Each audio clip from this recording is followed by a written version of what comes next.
outubro de 2010. O corpo de uma criança foi encontrado carbonizado dentro de uma caixa de papelão no bairro do São José, em Campina Grande. Sabia-se se tratar de uma menina de aproximadamente 10 ou 12 anos de idade, mas sem identificação. Esse vídeo foi produzido com base em informações da Polícia Civil na época dos fatos. A intenção desse trabalho não era expor a vida de ninguém, apenas mostrar a importância da investigação criminal no combate à violência.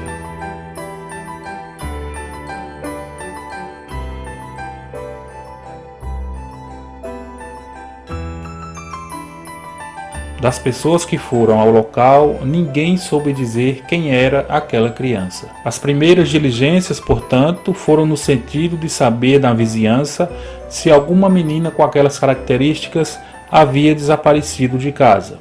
Os investigadores visitaram várias residências, mas nenhuma delas fez essa queixa.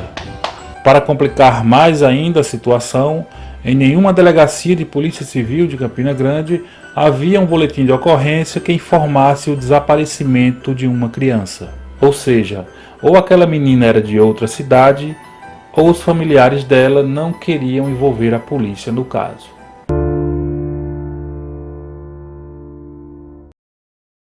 Durante os primeiros levantamentos sobre o crime, os investigadores conversaram com um comerciante próximo ao local onde a caixa de papelão foi encontrada. Esse comerciante disse que dias antes, duas meninas passaram em seu estabelecimento pedindo comida. Elas seriam do município de Monteiro, sertão da Paraíba, e estariam em Campina Grande acompanhando um parente internado em um dos hospitais da cidade. Então os policiais entraram em contato com a Polícia Civil em Monteiro para saber se lá havia algum registro de ocorrência sobre o desaparecimento de uma criança. E eles disseram que não havia nenhum fato registrado nesse sentido. Assim, era hora de trilhar por outras linhas de investigação. O tempo foi passando e nada de os investigadores identificarem quem era aquela menina. Afinal, ninguém havia registrado a ocorrência dando conta de seu desaparecimento. O caso era um verdadeiro mistério. Até que em julho de 2012, ou seja, quase 2 anos depois de o corpo ter sido encontrado, um detalhe começou a mudar essa história.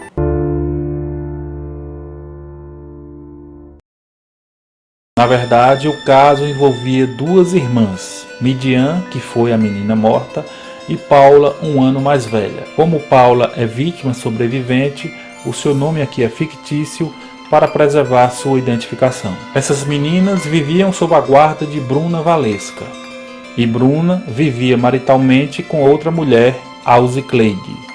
Na mesma residência ainda moravam Maria da Guia e um homem que teria limitações mentais, a quem chamaremos de José.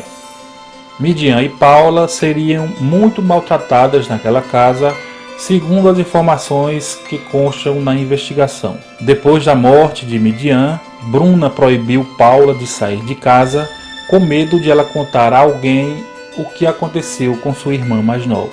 Paula vivia sempre ameaçada por Bruna, como forma de manter o silêncio sobre o crime. Só que num belo dia, a própria Bruna achou de mandar Paula ir ao centro da cidade tentar vender um aparelho celular nessas bancas que comercializam produtos usados. Paula aproveitou a oportunidade e fugiu de casa.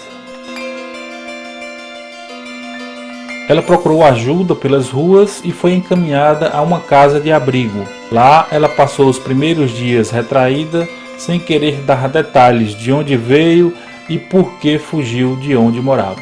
Mas Paula não aguentou a pressão por muito tempo e acabou contando tudo o que aconteceu com sua irmã. Quando ouviram a versão de Paula, os funcionários do abrigo encaminharam a menina ao conselho tutelar, que por sua vez levou o caso para a Polícia Civil.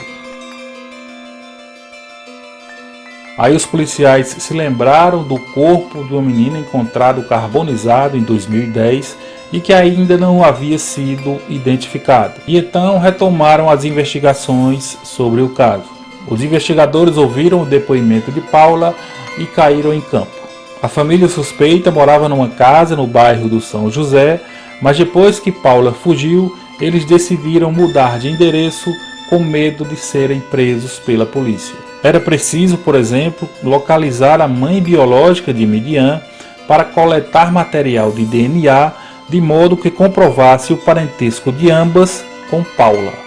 Por mais que o caso tivesse aparentemente fácil de ser esclarecido, já que Paula apareceu para contar a história, chegar aos suspeitos não era tarefa tão simples assim. A irmã de Midian passou as informações à polícia, mas sequer tinha fotos dessas pessoas. Após muitas diligências, os investigadores conseguiram localizar todas essas pessoas e levá-las à delegacia.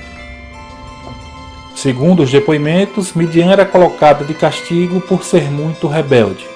Naquele dia, ela foi novamente posta de castigo no banheiro e proibida de sair de lá. A menina descumpriu a ordem e saiu para comer um biscoito, mas depois voltou.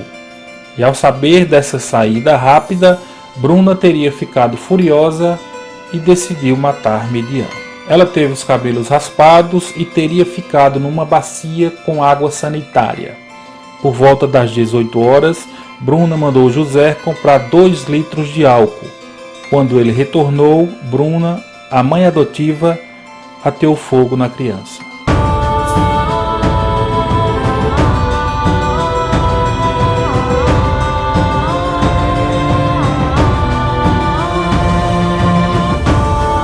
Recapitulando, o corpo de Midian foi encontrado em outubro de 2010. Em julho de 2012, Paula fugiu de casa e foi acolhida em um abrigo. Em novembro de 2012, ela procurou a delegacia. Os policiais retomaram as investigações, identificaram e localizaram os suspeitos e conseguiram juntar as provas necessárias para a justiça expedir os mandados de prisão. No dia 17 de fevereiro de 2013, um pleno domingo, os investigadores prenderam os 4 envolvidos no crime. As 4 pessoas que moravam na casa confessaram ter participado ou pelo menos presenciado tudo, mas nenhuma delas quis dizer quem acendeu o fósforo para queimar Midian. Em dezembro de 2014, Bruna foi condenada a 24 anos de reclusão. Alzicleide e Maria da Guia foram sentenciadas em 22 anos e 7 meses cada uma. O julgamento de José foi realizado no ano de 2015.